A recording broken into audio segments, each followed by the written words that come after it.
ოფიციალური ვაშინგტონის სიტყვები ქმედებებად იქცა კონსერვატორი აქტივისტის ჩარლი კირკის მკვლელობაზე მოქილიკე ადამიანებს სასჯელის სხვადასხვა სახე და ზომები განისაზღვრათ. ერთ-ერთი პირველი ჯიმი კიმელის გადაცემაა, რომელიც ტელეკომპანია ABC მეთერიდან განუსაზღვრელი ბადით წამყვანის გამონათქვამების გამო მოხსნა. მაგაბანდა სასოწარკვეთილად ცდილობს წარმოაჩინოს, რომ ბიჭი, რომელმაც ჩარლი კირკი მოკლა, თითქოს მათგან განსხვავდება და ყველაფერს აკეთებენ იმისათვის, რომ ამით პოლიტიკური ქულები დაიწერა. ზრდასრული ადამიანი სახელმწიფო შენობებზე დროშების დაშვებით არ გლოვობს. გარდაცვლილ მეგობარს ასე გლოვობს 4 წლის ბავშვი აკვარიუმის ოქროს თევზს.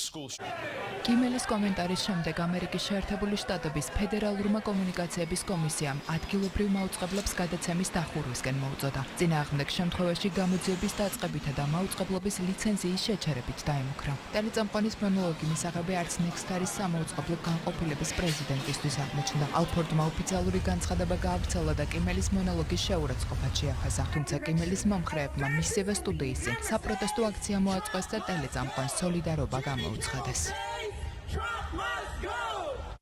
ბატონი კიმელის კომენტარები ბატონი კირკის მკვლელობასთან დაკავშირებით შეურაცხმყოფელია. ჩვენი ეროვნული პოლიტიკური დისკუსიისათვის ამ კრიტიკულ დროს მიგვაჩნია, რომ ეს კომენტარები არ ასახავს ჩვენ ადგილობრივ თემებში არსებულ მოსაზრებებს, შეხედულებებს და ღირებულებებს. ცინიკური კომენტარისთვის კიმელის გადაცემის განუსაზღვრელი ბადით დახურვას დადებითად აფასებს დონალდ ტრამპიც. პრეზიდენტი კონსერვატორი აქტივისტის მკვლელობას მემარცხენე რადიკალებს უკავშირებს და მათ წინააღმდეგ ბრძოლას ააქტიურებს. ულტრამემარცხენე ანტიფაშისტურ მოძრაობა ანტიფას კი შიდა ტერორისტულ ორგანიზაციად აცხადებს. მოხარული ვარ, ჩვენ მრავალრიცხოვან პატრიოტებს შევატყობინოთ, რომ მე ანტიფას ვაცხადებ ავადმყოფ, საშიშ, მემარცხენე რადიკალურ კატასტროფად, უმსხვილეს ტერორისტულ ორგანიზაციად.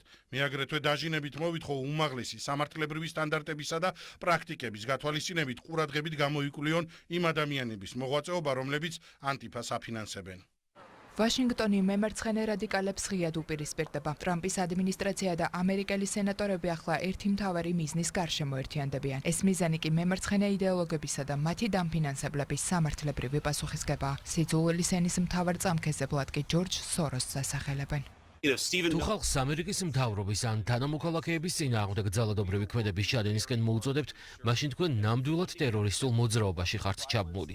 ძალიან ბევრს ვშრომობთ, რომ მემარცხენე ძალადობის და მემარცხენეთა რადიკალიზაციის ქსელის დამფინანსებელი ორგანიზაციები გამოვავდინოთ. თუ კი არასამთავრობო ორგანიზაცია ხარ და არეულობებს და სხვა პოლიტიკურ ძალადობას აფინანსებ, რატომ არ უნდა გებრძოლოთ? ბოლო 10 წლეულია პოლიტიკური ძალადობის საფეთქებას ვუყურებთ. ორგანიზებულ სისტემურ პოლიტიკურ ძალადობას ფართო მასშტაბით. ეს არის იმ ბნელი და საიდუმლო სისტემის ნაყოფი, რომელსაც ნაწილობრივ ჩვენ ვაფინანსებთ. ეს მოიცავს ფონდების, არასამთავრობო ორგანიზაციებისა და აქტივისტი ორგანიზაციების ფართო ქსელს. ეს სისტემა დგას ყველა რადიკალური მემარცხენე მოძრაობის უკან. ჯორჯ სოროსის იმპერია აფინანსებს რადიკალების დიდ ეკოსისტემას, იმ რადიკალების, რომლებიც არეულობების დროს აგურებს ისვრიან.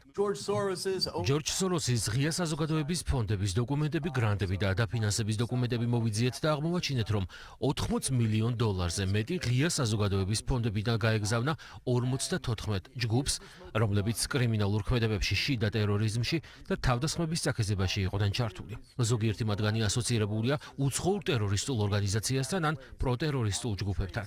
ოფიციალური ვაშინგტონის პირველი ნაბიჯი ძალადობის წამახალისებელი ადამიანების წინააღმდეგ სავიზო რეჟიმის გამკაცრება იყო. ამის შემდეგ კი კონსერვატორი აქტივისტის მკვლელობის ფონზე წარმომადგენელთა პალატაში მემარცხენე რადიკალიზაციის საკითხზე უმსხვილესი ონლაინ პლატფორმების აღმასრულებელი დირექტორები დაიბარეს. ვაშინგტონში მიიჩნევენ, რომ ძალადობის გავრცელების პრევენციისთვის სოციალური ქსელების კონტროლი კრიტიკულად მნიშვნელოვანია.